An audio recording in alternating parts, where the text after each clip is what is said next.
মিনহা খালাকনাকুম পড়েন মিনহা খালাকনাকুম ওয়া ফিহা নুঈদুকুম ওয়া মিনহা নুখরিজুকুম তারাতান উখরা। এ বান্দা, এই মাটি দিয়া তোরে তৈরি করা হয়েছিল, এ মাটির ভিতরে রেখে গেলাম, আবার এই মাটি থেকে আল্লাহ রব্বুল আলামিন তোমারে জিন্দা করবেন। কিয়ামতের ময়দানে সকলকে উঠতে হবে সেখানে আল্লাহর দরবারে। আল্লাহ পাক বলছেন, বান্দা কেমনে অস্বীকার করো? ইন কুনতুম ফি রাইবিম মিনাল বা'স ফাইন্না খালাকনাকুম মিন তুরাব। পরকালকে যারা অস্বীকার করো, কিয়ামতে উঠতে হবে, এটাকে কিভাবে অস্বীকার করো?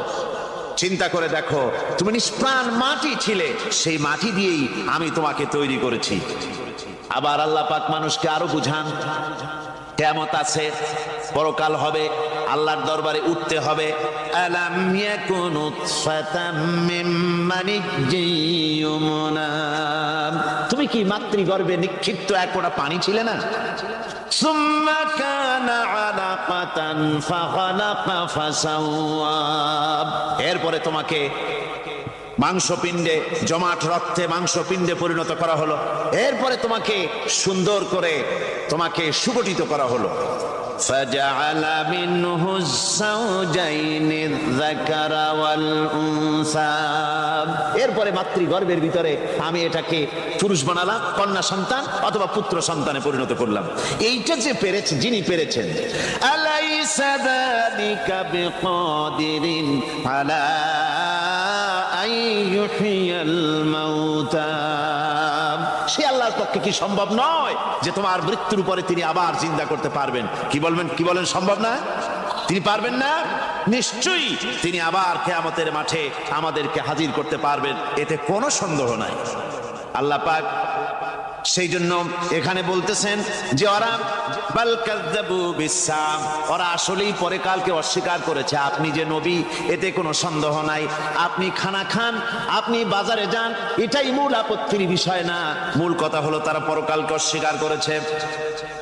আল্লাহ পাক বলেন, ওয়া আন্নাস সাআতা আতিয়াতুন লা রাইবা ফিহা, অবশ্যই সে সময় আসবে, সে কিয়ামত আসবেই, এতে কোনো সন্দেহ নাই।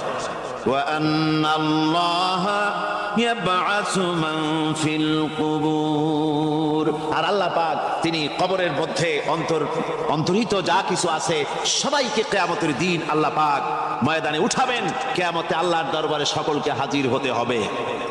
আমার বন্ধুগণ, আল্লাহ পাক বলেন, ওয়া লাকাদ খালাকনাল ইনসানা মিন সুলালাতিন মিন তিন।